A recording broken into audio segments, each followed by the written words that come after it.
안녕하세요. 법무부 마을변호사 서포터즈 마을아띠입니다. 2023년 3월의 마변은 누구실지 지금 바로 만나볼까요?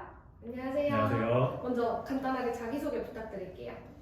네, 저는 제5기, 6기 마을 변호사를 하고 있고요. 지금 양주시, 고양시, 파주시, 세계시에서 9개 마을의 마을 변호사를 맡고 있습니다. 현재 남양주에서 이제 가사법과 형사법을 전문 분야로 하고 활동하고 있는 변호사 장정원 변호사입니다. 반갑습니다. 두 번째 질문입니다. 변호사님의 MBTI는 무엇인지, 또 변호사님의 직업과 성격이 잘 맞는다고 생각하시는지 궁금합니다. 네, 제가 ENFJ라는 MBTI 성향을 가지고 있습니다. 정의로운 사회운동가? 그렇게 알려져 있기도 하고요. 특성으로는 책임감이 있고 열정이 많고 자기관리에 철저한 그런 성격을 가지고 있다고 하고, 저도 그런 성향이 맞는 것 같고 의뢰인의 일을 많이 도와드려야 되는 입장에서 변호사 업무와 적성이 잘 맞다, 이렇게 생각을 하고 있습니다. 그렇다면 마을 변호사를 하시게 된 동기가 있으실까요? 그런데 3년 전 2020년에 남양주에 지금 사무실을 열고 개업을 하게 되면서 제가 원하는 방향으로 일을 할 수 있게 되었어요. 그러던 차에 과거 고시공부를 하던 초심이 생각이 났습니다.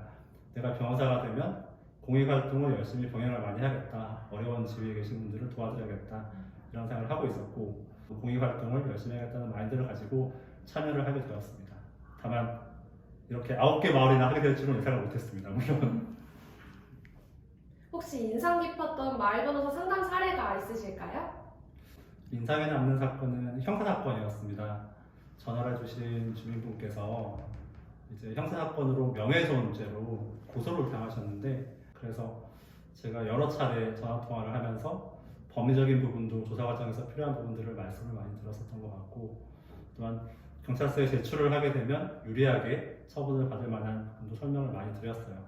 통상적으로는 마을 변호사들이 주민 한 분당 통화를 한 번 정도 합니다. 이분 같은 경우는 저랑 5번, 6번 이상 통화를 하면서 상당 기간 동안 이렇게 도와주었던 것 같고, 나중에 듣기로는 결과도 좋게 나오셨다고 하더라고요. 보람을 많이 느꼈던 것 같습니다. 인상이 깊습니다. 그래서. 우리 장정원 변호사님께서 마을 변호사 9주년 기념식에서 우수 마을 변호사에 선정되셨는데요. 변호사님께서 생각하시는 선정 이유는 무엇인지 소감과 함께 부탁드립니다. 네, 저도 사실 선정 이유는 잘 모르겠습니다. 솔직히 말씀드리면 선정했다는 소식을 듣고 마을 변호사하고 계신 다른 분들께 여쭤봤더니 저보다는 상담을 좀 적게 해오신 듯한 제가 답변을 좀 들었었고요. 그리고 어찌됐건 수상을 할 수 있게 이렇게 해주셔서 너무나 감사한 마음을 가지고 있고, 그리고 그때 받았던 법무부 장관님의 표창장은 제 사무실 방에 잘 모셔두고 있습니다. 앞으로 더욱더 책임감 있게 열심히 하겠다는 의지를 가지고 있습니다. 감사했습니다. 마을 변호사와 함께하는 변호사 생활을 이모티콘으로 표현하신다면 어떤 것일까요? 제가 꼽은 이모티콘은 OK라는 이모티콘입니다.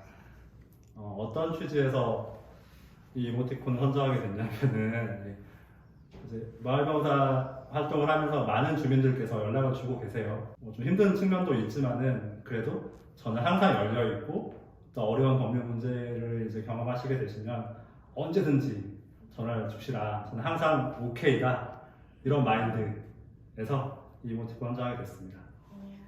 마지막으로 마을 변호사로서 앞으로의 각오 한 말씀 부탁드립니다. 마을 변호사 제도의 취지를 충분히 제가 공감하고 있고, 더욱더 열심히 많은 분들에게 도움이 되고자 노력을 하겠습니다. 마음 편하게 많이 연락 주십시오. 다음 코너는 밸런스 게임 코너입니다. 저희가 말씀드리는 선택지 중에 하나를 고르시고 그 이유를 간단하게 설명해 주시면 됩니다. 지금부터 시작하겠습니다.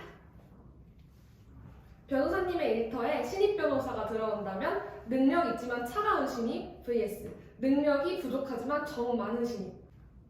바로 선택을 할 수 있을 것 같습니다. 큰 고민이 필요 없고요.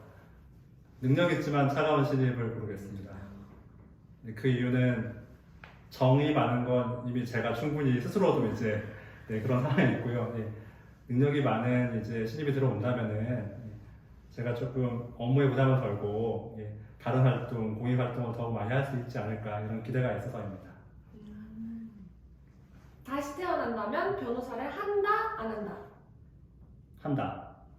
왜 다시 하시는? 저는 변호사라는 직업에 지금 만족해하고 있습니다. 그 이유는 변호사를 지금 2009년도 시험 합격하고 10년 이상을 하고 있는데요.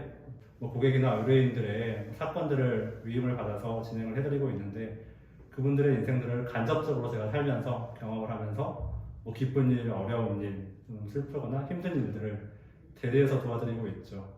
그런 과정에서 제가 열심히 하겠다라서는 그분들의 어려운 부분들을 많이 해결해 드릴 수 있다. 그런 기회를 내가 가지고 있다. 라는 점에서 상당히 많이 책임감을 느끼고 보람을 느끼고 있습니다.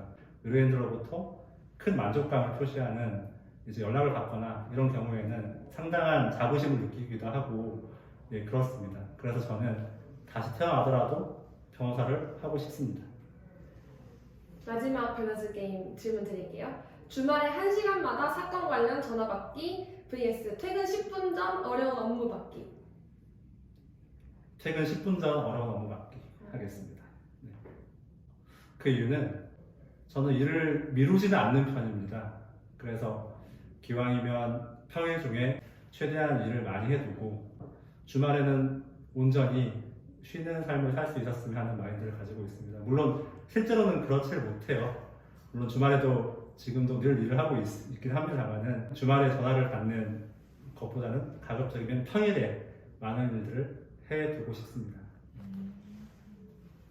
마지막 코너는 캠퍼스 홍보 질문 코너입니다. 저희가 캠퍼스 홍보를 진행하면서 대학생들에게 받은 법률 고민에 대해서 변호사님께서 간단히 대답해 주시면 되는 코너입니다. 질문은 여기 쪽지에서 랜덤으로 뽑으시면 됩니다. 네, 뽑을게요.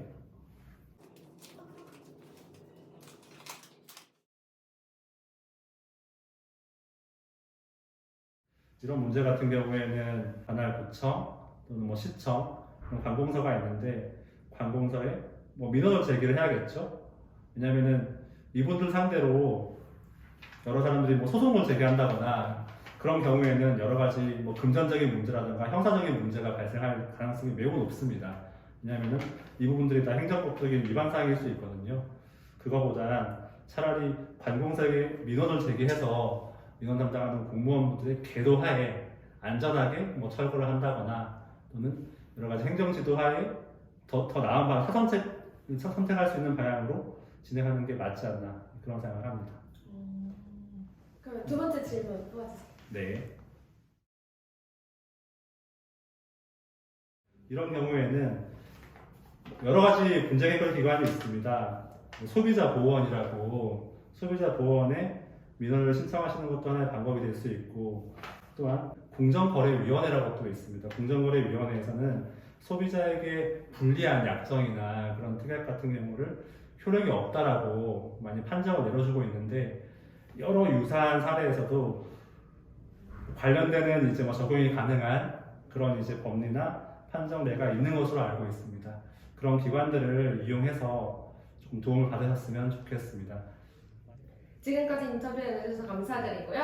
앞으로도 장정원 변호사님의 멋진 활동 기대하겠습니다. 감사합니다. 네, 감사합니다.